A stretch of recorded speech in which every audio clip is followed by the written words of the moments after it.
Hola amigos, amigas, esto es Mirada Etnográfica en alianza con la RETEC y Etnograph Gestión y Cultura. Vamos a conversar con el doctor Luis Llanos Hernández. Luis, muchas gracias por aceptar esta conversación. No, no, al contrario. Miren, déjenme darle algunos datos curriculares de nuestro invitado. Él es economista, es también sociólogo rural, tiene un doctorado en ciencias sociales con especialidad en territorio, es profesor investigador de la Universidad Autónoma Chapingo, México, es miembro de la RETEC y es miembro también del Sistema Nacional de Investigadores CONACYT en México. Pues él es nuestro invitado y vamos a hablar en particular de un texto que él escribió sobre epistemología del territorio, un texto bastante citado, muy importante ahora para los estudiosos del territorio. Vamos a comentar algunas cuestiones importantes sobre el territorio. Quizás podamos empezar, Luis, definiendo, dando una primera aportación, digamos, sobre el territorio. ¿Qué es el territorio? ¿Cómo lo defines tú, Luis? Bueno,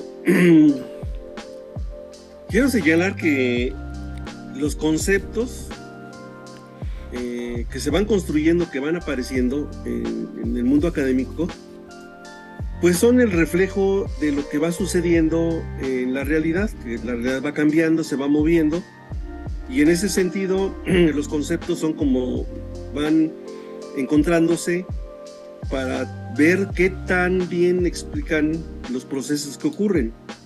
Entonces, el concepto de territorio es un concepto que ha cambiado o cambió en el curso del tiempo, de ser un concepto muy rígido, muy fijo a lo físico, pasó a ser un concepto muy flexible, muy dinámico, muy cambiante, ¿sí?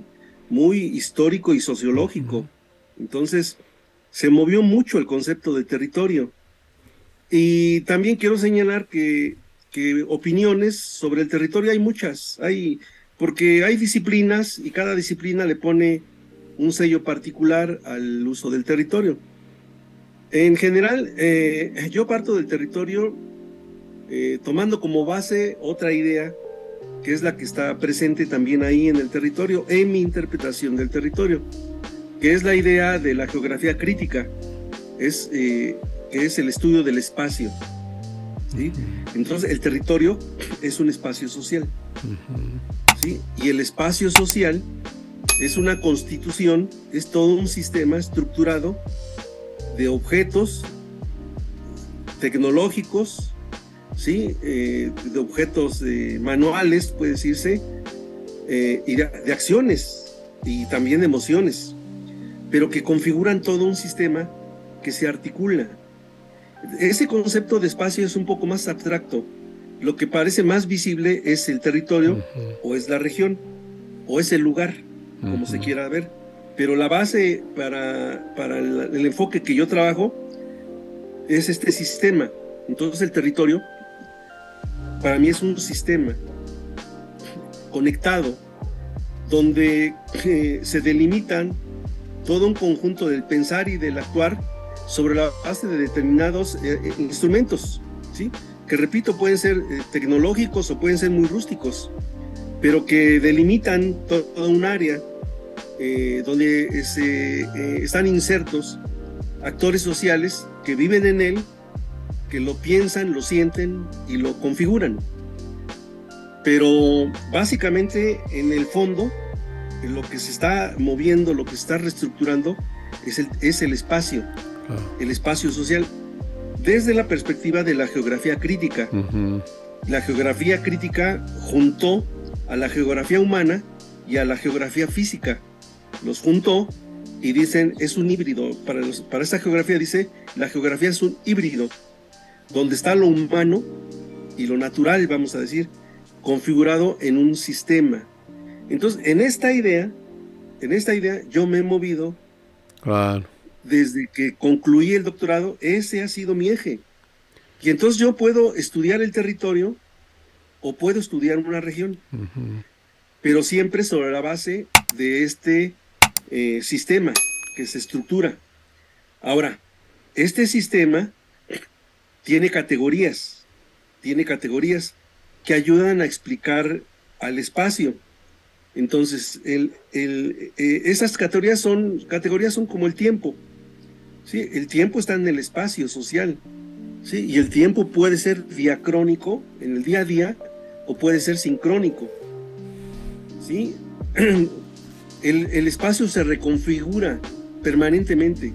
Se está reconfigurando permanentemente. El territorio no es estático, va cambiando.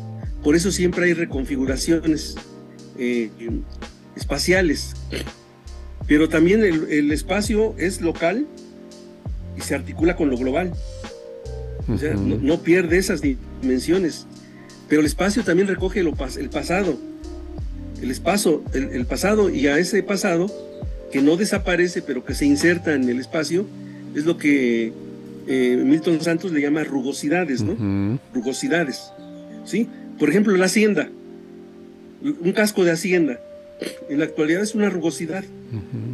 Es una rugosidad que se refuncionaliza en la actualidad en una nueva lógica, en un nuevo sistema. Se rompió la lógica de la hacienda, pero entra ahora como una cadena hotelera. Wow. ¿Sí? Entra una nueva reconfiguración, pero ese objeto es un objeto del pasado, que está en el presente y que se reconfigura. Entonces, y que se inserta en el espacio, Entonces, es eso. Ahora, yo he tratado esta idea del territorio no como un sinónimo estricto del espacio, porque el espacio es así una categoría, sí. Así, pero cuando ya observamos, ok, ahí están las acciones presentes en el espacio, pero entonces uno se pregunta, ¿pero quién ejecuta esas acciones? Entonces ya decimos, es una mujer, no, es un campesino, no, es un joven, sí, no, es un trabajador. Entonces, el espacio cobra rostro, vamos a decir. Ya eso yo le voy llamando territorio, la humanización de ese espacio. Una humanización visible de ese espacio sobre la base de cómo se mueven y qué piensan y qué sienten los actores sociales. ¿Sí? Entonces, es ahí donde yo voy ya delimitando el concepto de territorio. Claro. Ya me voy moviendo en esa lógica de territorio, pero jalo la idea del espacio.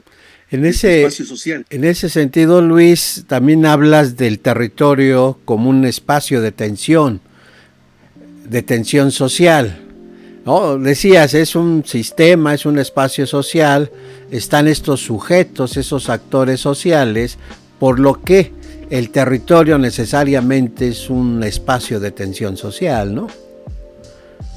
Es un espacio de tensión social, yo así le llamo de tensión social. Hay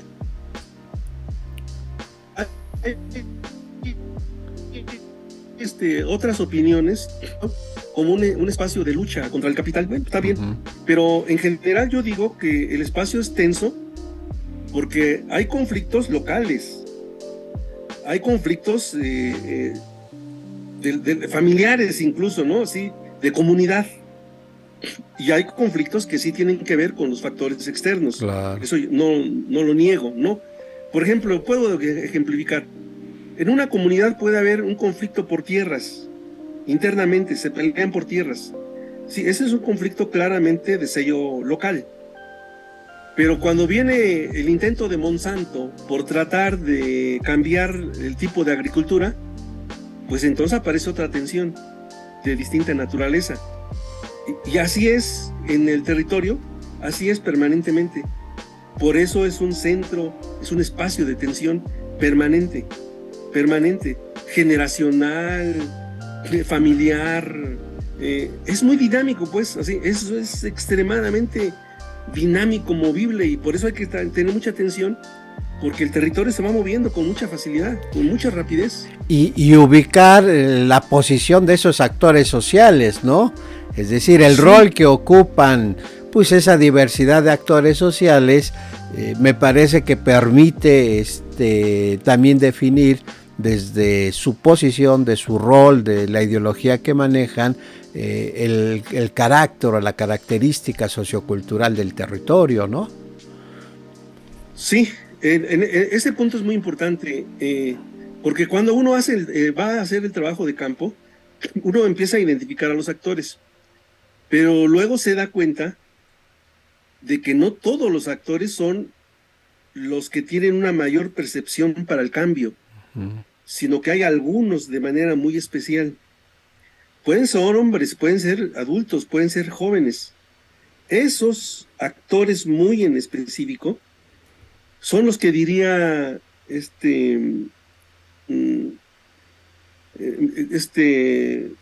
Alain Touraine, son sujetos, Sí. son sujetos de cambio, ¿sí? Son personas, son actores que logran tener una visión de proyecto. Esos son los que meten el cambio, esos son los que introducen el cambio. Entonces, cuando uno va a hacer su trabajo de campo, uno puede identificar a los taxistas, o los floricultores, a las amas de casa, uno las identifica, puede platicar con ellos, explicarles, pero de todas ellas o de todos ellos, siempre hay algunos que son una chispa. Sí. Esos son los que van configurando, esos son los que van reordenando, esos son los que van introduciendo la idea del cambio. ¿Sí? Entonces, para la investigación social es muy importante identificar esos, ¿sí? Porque al hablar con ellos, uno va dándose cuenta, en efecto, de la idea, de la posición ideológica o de su perspectiva filosófica, ¿no? ¿Sí? Porque en esta filosofía política del anhelar, del desear, del pensar en un futuro, ¿sí? Esta idea propia de la filosofía política está presente en los actores más sencillos, más simples. Se anhelan una vida mejor y se imaginan una vida mejor. Entonces hay gente que logra generar idea, proyecto, propuesta. Sí.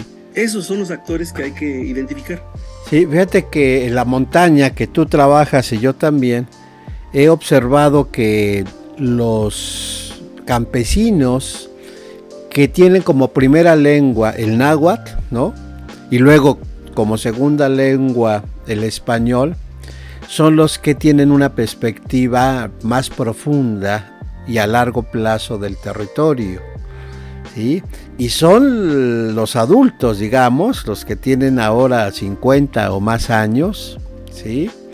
Pero que se complementan con colectivos de jóvenes ahora que no tienen, digamos, como primera lengua el náhuatl, pero que tienen el español como su primera lengua, pero pues por las condiciones contemporáneas que viven esas comunidades y la globalización, hay una suerte de empatía entre esas generaciones y esos colectivos de jóvenes, y donde hay algunos jóvenes que tienen esa visión, esa ideología, son sujetos, como tú dices, del territorio. Sí. Fíjate que en la universidad pues es propia para la discusión sobre la agricultura y los campesinos, y algunos compañeros estamos tratando de abrir una discusión, porque hay una opinión de que el campesino en México puede interpretarse bajo la lógica chayanoviana, y que Chayanov explica el comportamiento campesino, la racionalidad campesina. Y yo tengo la idea de que eso es insuficiente, que eso es insuficiente. El campesino de hoy hay que verlo con una lógica multidimensional, no con la racionalidad económica, con una racionalidad multidimensional, que es económica, que es política, que es ambiental, religiosa, que es global, que es global. Sí. Porque sí creo que los campesinos hoy la historia los ha colocado en una posición fundamental. Sí, recuperar el medio ambiente, transformar la agricultura y avanzar en un nuevo paradigma que sea más acorde a las necesidades que hoy tiene la humanidad por restablecer el equilibrio ambiental, es una tarea extraordinaria. Y el campesino hoy tenemos que estudiarlo en esta lógica. Claro. Sí, creo que la lógica chayanoviana es insuficiente para explicar los procesos de hoy. Sí. Oye, en ese sentido también en tu artículo afirmas que el territorio hay que estudiarlo de manera interdisciplinar. Sí. Cuesta mucho trabajo estudiar la interdisciplinaria porque, pues también yo he visto varias definiciones sobre interdisciplina, ¿no? Hay quien dice, yo soy interdisciplinario, ¿sí? Yo, ¿por qué?